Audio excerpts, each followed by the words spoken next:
Wow, good morning. Welcome back to LoveBabz, LoveTalk on Babz Rawls-Ivy. Hey, Michael J. White, happy new movie day. Thank you. Thank you. Good to see you again. It's nice to see you, and thank you for always thinking of New Haven when you launch some new stuff. Oh, yeah. Yeah, of course. So I hear you got a new movie out, Outlaw Johnny Black. Tell me about it. Well, yeah, it's now in theaters across the country. And it's a throwback to, a genre I love, which is Westerns. And, back in the 70s when, Sidney Poitier and Harry Belafonte did those movies, remember Uptown Saturday Night, Piece of the Action, Buck and the Preacher? I remember seeing those movies and feeling uplifted by the end of it. Something the whole family could come and see and you can watch over and over and you're filled with pride. So that's what I wanted to do. I wanted to introduce that to a new generation and for the generations of my age and older, so you can revisit. And so, it's just like that storytelling and morality is what we've been missing in movies and TV. So I wanted to come back to that for a while. Oh, I love it. Because this is not a unique story, right? The cowboy wants to avenge some wrongdoing or his father's death or something, and then he goes and poses as somebody, as a preacher in this little town, and then mayhem ensues. Yeah, and I wanted to do this because with cowboy movies, revenge is usually such a part of the movie, and so it's a good setup for the message that I want to convey, which is this is really a movie about redemption and forgiveness that's kind of disguised as a revenge film. I love it. So when I went online to look up like who's in this cast, oh my God, how did you even manage to do a movie with all these funny people? I mean, you've got the beautiful Noki Rose. Anika Noni Rose. Yes. Yeah. Anika Noni Rose. She's from Connecticut. I should know this. I know her father quite well. Yeah. We serve on a board together. But you've got Jill Scott. You've got Tony Baker. I mean, you've got the comedians in this thing. Like, oh yeah. You've got Tommy Davidson and let's see, who else do I know in here? Paul Rodriguez. Yeah. Like, these are funny people. So did you want funny people in this film? Because it's absolutely kind of a funny film. Yeah, well, a lot of them came from Black Dynamite. It's like the same kind of same. Oh, okay. Right, and so and then I wanted to fill it with people who served the comedy and the drama. Because I got the Glenn Turman in this movie. I know, I seen that. I was like, wait, look at all these people in this movie. And JD's Revenge and just so many movies. This is one of the most amazing actors I've ever worked with or seen. And so he responded, Anika. And Anika is like, see, everybody in this movie is, man, they're so multi-talented. These are like extraordinary individuals who happen to be actors and comedians. Mm-hmm. So I think when you do a Western right, you got to have people who have a lot going on, because Westerns were cast, with people that just had a lot of weight to them, people that you couldn't take your eyes off. And so that's not an easy task to kind of match up with that. So I had to have people that had that timeless kind of quality to them. And you wanted this to be funny. Like, you wanted this to be satirical. You wanted it to be, laugh in the places that you should laugh and that kind of thing. Yeah, I wanted it to be unlike any other movie, which most of the audience members keep saying. Because it's, dare I say, it's a faith-based blaxploitation Western action comedy drama with kung fu in it. Which which serves so many people, and people are so excited about this. I hear a little buzz about people always sort of talk about Black Dynamite as one of the greatest comedies of all time. Like people just hands down say that. So do you mind the comparison to that? Do you mind? No, that's why would I mind being compared to what people would say is one of the greatest comedies? Well, the reviews have been amazing. They're comparing this to some of the greatest Westerns, and as well as some of my favorite movies. It's been compared to Blazing Saddles and Yes, and the Holy Grail. I saw that too. In fact, there are theaters who are running double features of Outlaw Johnny Black with Blazing Saddles. Oh, that's cool, Michael. That is very cool. So tell me about your directing, because you directed this, you're producing it, but you directed it too, and then you're in it. So yeah, I wrote it as well. It starts with the writing. So then I did a campaign to get the money up as well. So it's a definite independent process. Mm-hmm. And so do you like to work that way, or I mean, do you feel like you have more control when when you have to go out and do all the legwork and all the stuff? In the end, do you like that, or do you want somebody to just throw some money at you? No. Well, I mean, I love to make money with my backers. That's one of the things why I went back to Connecticut, because I mean, there's a lot of money to be made in this industry. I can make the money for the studios, or I could make it for my individual investors. And sometimes that feels better to me, is because I mean, it's kind of, studios are jaded to some degree, and they are in the business of making the same old movie over and over, and that doesn't excite me. As a patron, I mean, I just love movies that offer something, So I don't want to be a part of the machine. I always want to be able to say something, and with this movie, people are receiving the message. And so all these people that are in this movie, I would imagine they have some personal connection to you, because this is a really amazing cast of folks. Well, yeah, people respond to the material, right? So you're always, in business and everything, you have to create a win-win situation. And so these actors who are a lot of times underserved by having a quality that speaks to them. Well, when they read that, they come to work, and it's great for them working from their heart and not just a paycheck. So if this film does as well as I know it's going to do you make a sequel? Do you build on this? Do you make it a franchise? Like, what happens? Well, yeah, I mean, it's part of my brand, and I have a number of films in the works. But yeah, sequel is absolutely something that I have in mind, and but really, when it comes down to it, it's service. I'm a servant. I'm an entertainer, and serving the public is part of the whole thing. And it's like, if they deem it so, if they like it, it's my business to kind of make what they want happen. Mm-hmm, mm-hmm. So you got this film coming out today. What's the day looking like? Because it launches today. Is there a red carpet? Did you already have a red carpet? What's the happening? Well, nowadays it's not good fashion for red carpets when people are starving and picketing, like myself. I'm picketing as well on my times off. There's a strike going on, and there's a lot of unjust things happening. And so it wouldn't be in good conscience to have a big celebration of the movie while others are, in so much pain.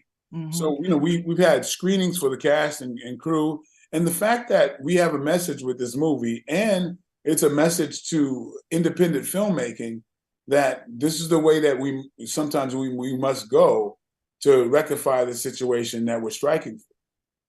And so in this moment of striking, And I see so many artists, like high end artists and regular fill-in art, all kinds of artists are out there walking the picket lines and expressing.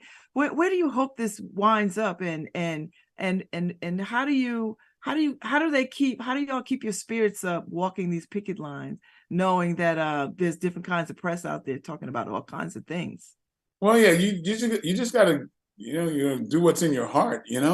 There's it's a little rough because being a capitalist society, you would hope people would have some heart to what's going on. But what I think it is like even the studios themselves are open to negotiation and everything. But what it is that there's shareholders, there's stockholders, they're in it for the money, and I mean, understandably, they didn't get into it for the art of it.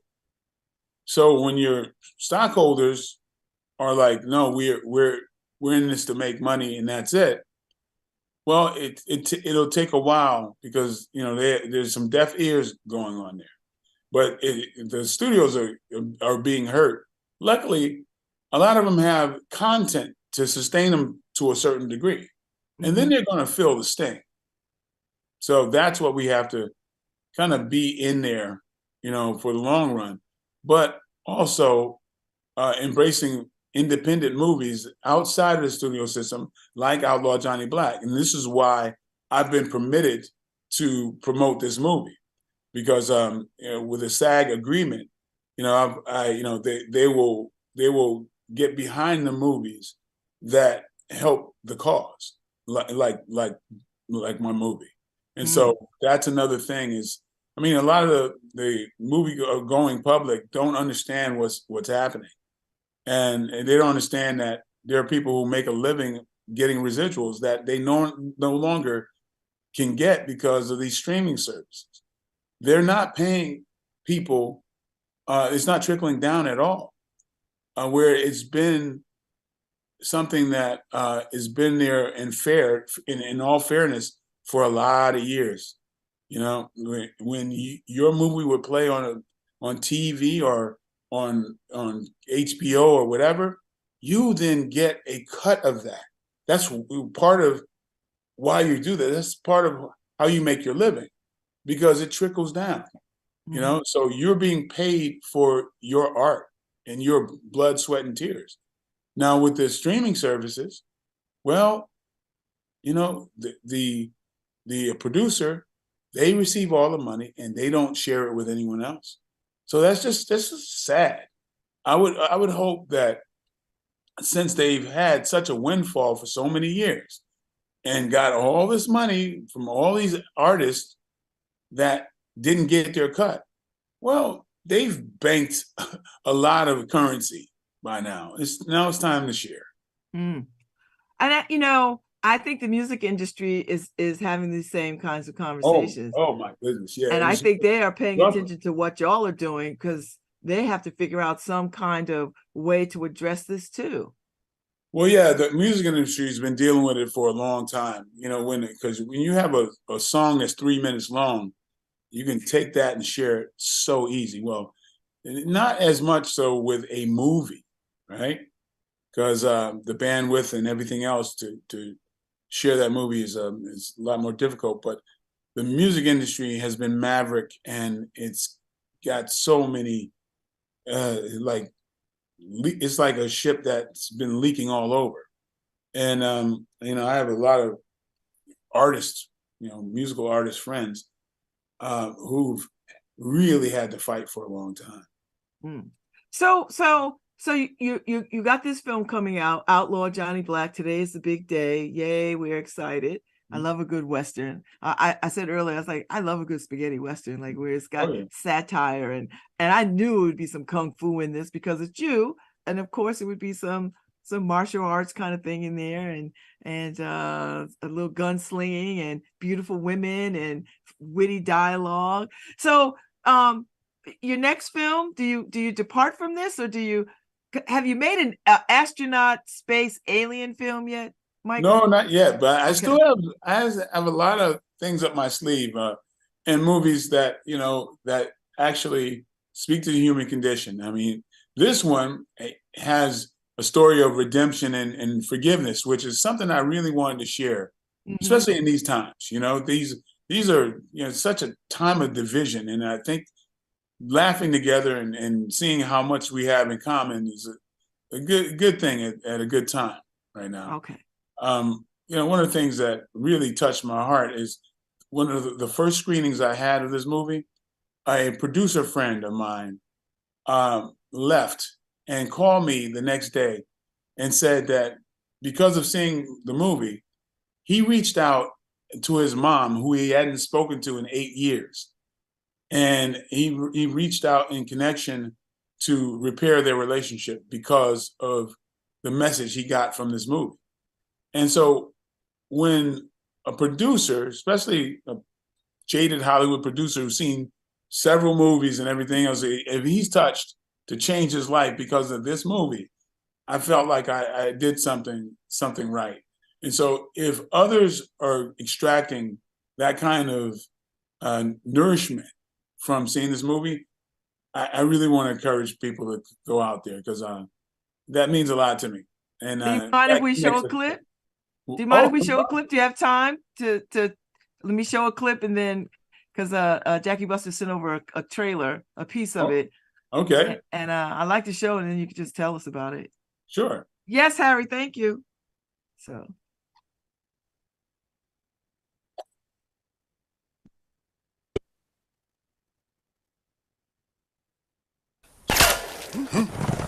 My name is Johnny Black. I am no gentleman, and I am no preacher. That man is not what he pretends to be. Didn't the Bible say to turn the other cheek? I don't know. I mean, probably. Yeah. We must arm ourselves and prepare for the worst. Let's go.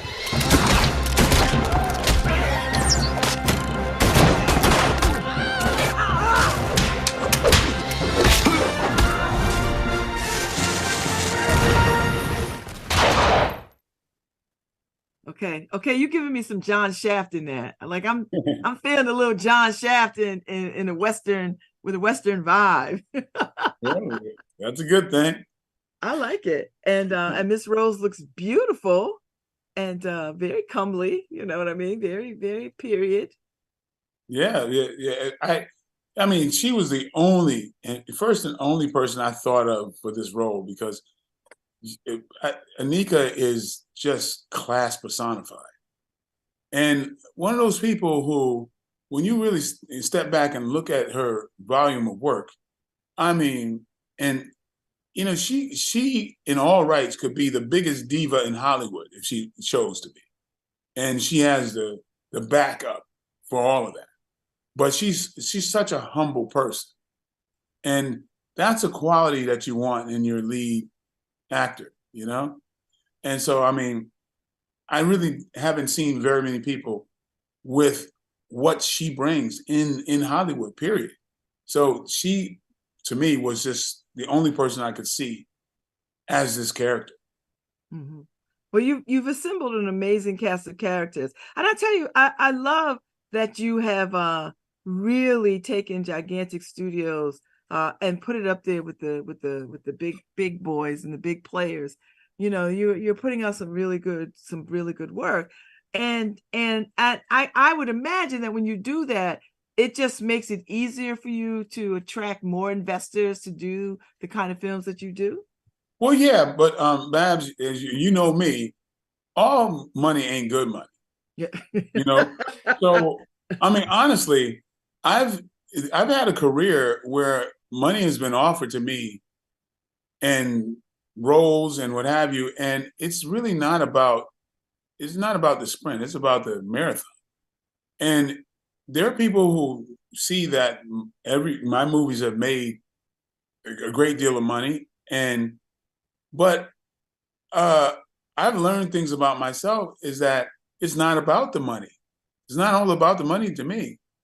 And it's about people you want to build with. It's about people that you want to share a dinner table with. And if they don't have that, if they don't, if they don't, not people that you feel are really good people deep down, it doesn't matter to me. It really doesn't.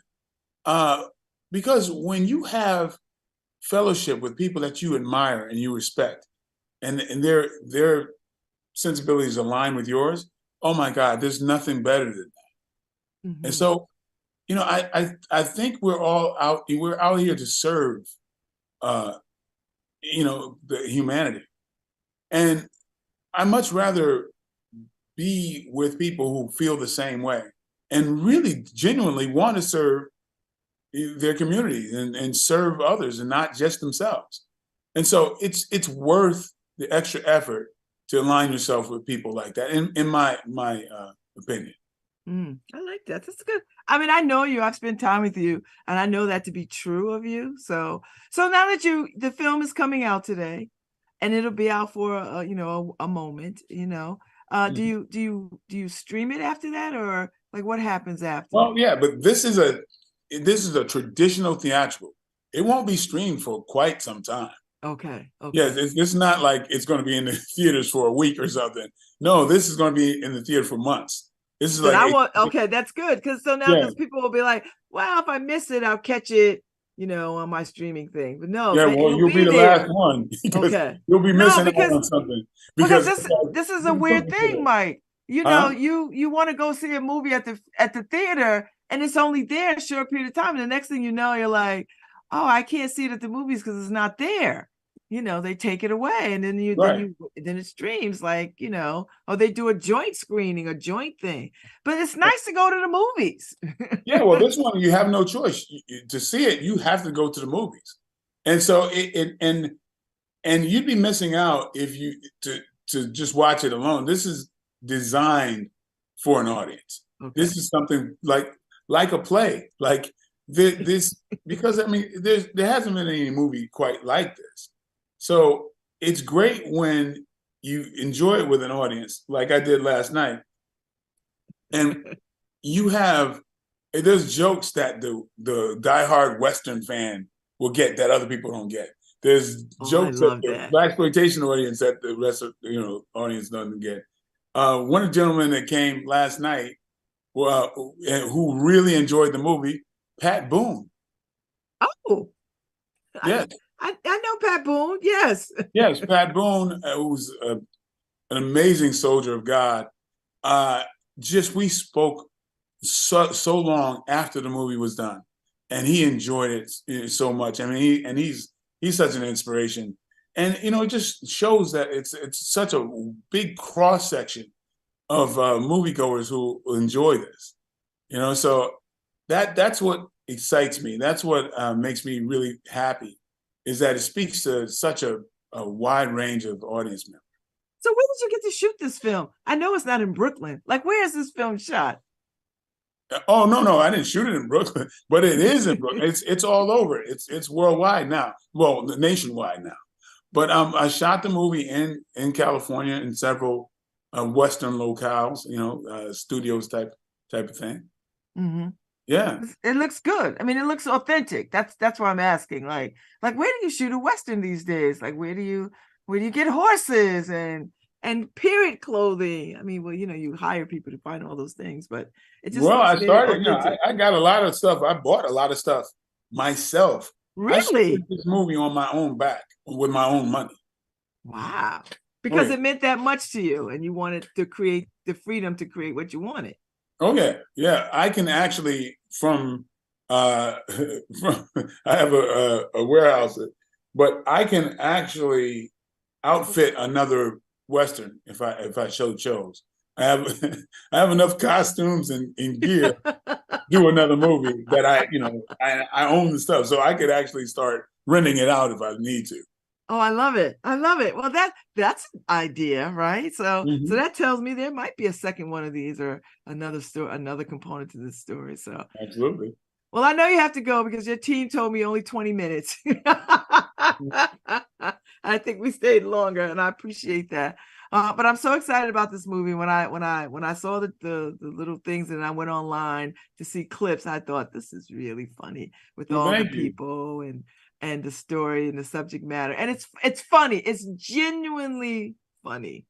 Genuinely funny. Thank you. So Yeah. So, it's good to see you again, and I'll be back there like in another week or so. Oh, what are you doing? What are you doing? Will are we gathering? Will I see you, or are you just coming in to do Oh yeah, work? I'm going to gather with you folks, but I mean, I'm just so happy to be able to revisit a place that meant a lot in my childhood, which was called the Ralph Over Taylor Community Center, Oh, that great. saved a young wretch like me.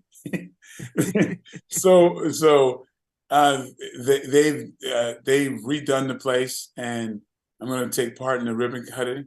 Oh, nice. It is such a haven for me growing up, and I had a place of refuge to go from the mean streets of Bridgeport, and developed who I am, and they gave me a platform to practice karate and take part in so many other community events, and so I owe a lot to that place, and I'm going to be so proud to be there and celebrate its kind of its resurfacing.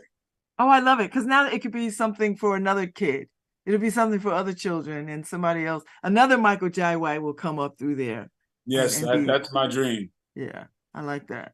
Well, thank you so much for your time. I'm so happy for this movie. I can't wait to go see. I mean, I can't wait to go see it in the movies with my popcorn and my drink and my friends, and laugh and have a good time. Because I love a good Western, and I love a good blaxploitation film, and I love a good redemption story. So I'm the audience that you want. All right. It's so nice to see you, Michael Jai White. Say hi to your wife and say hi to everybody that I know in your camp. And I'll see you when you get back. All right. I look forward to that. Thank you, sir. Thank you, sir. All right, y'all. The movie is out today, and it's at Bowtie. It's at the Bowtie, Yes. downtown New Haven. And they Yes. got all kinds of movie time. So I checked. All right.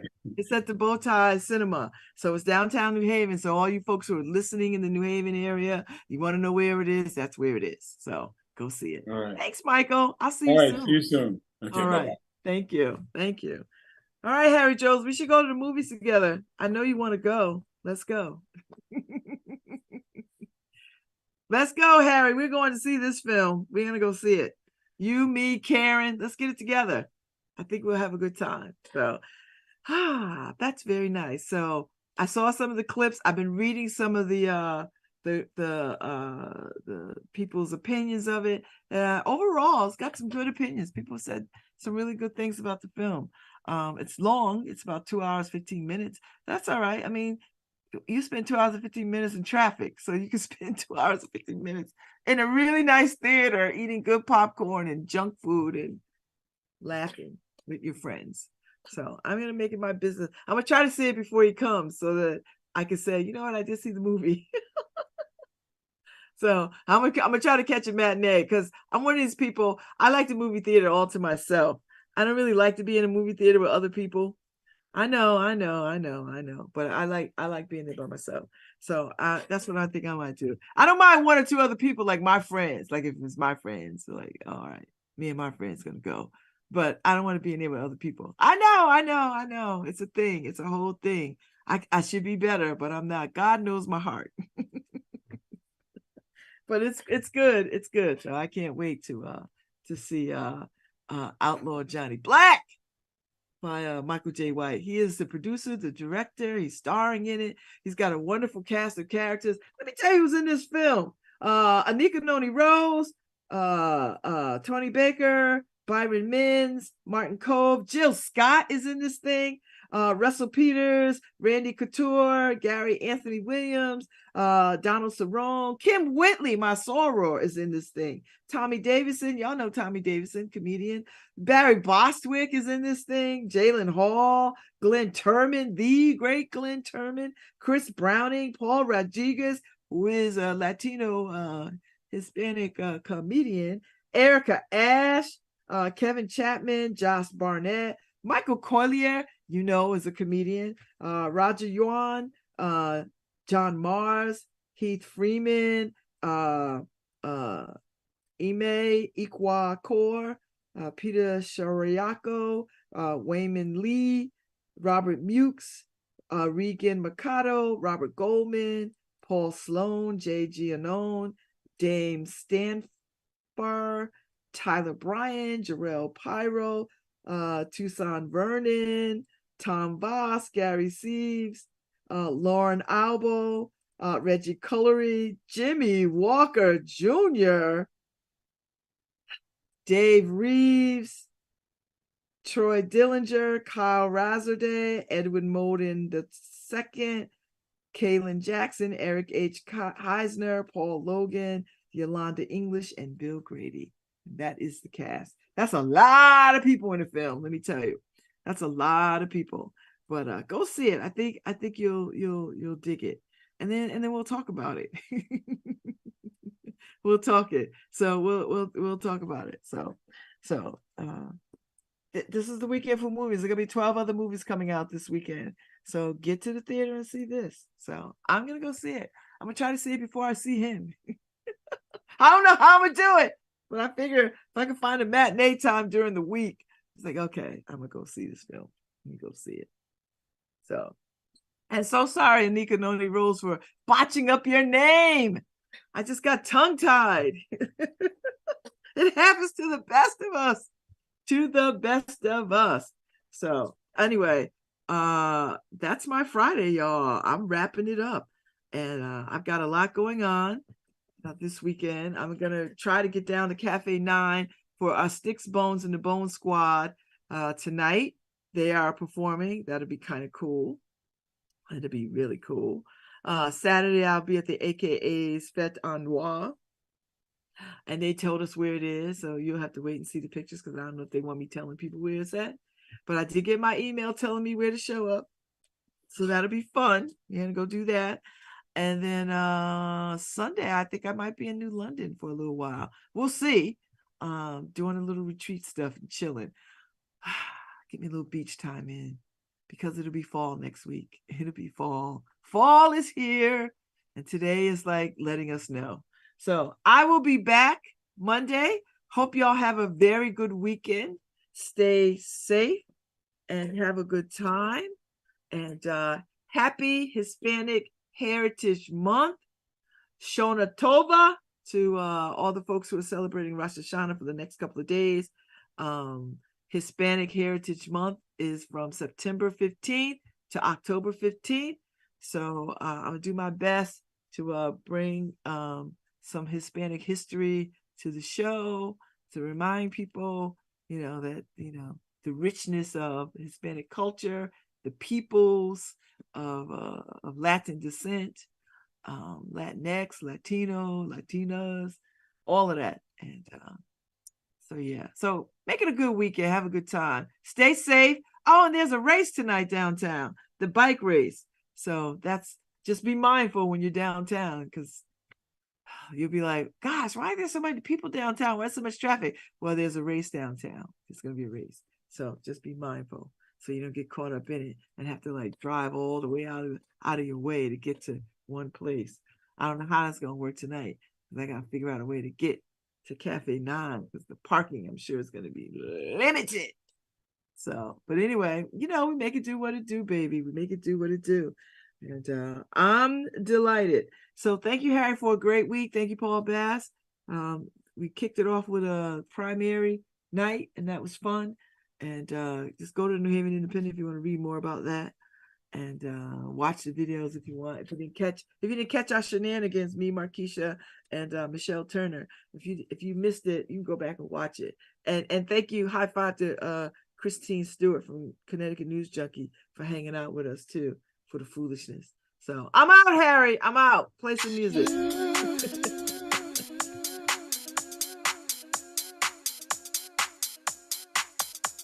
Mm-hmm.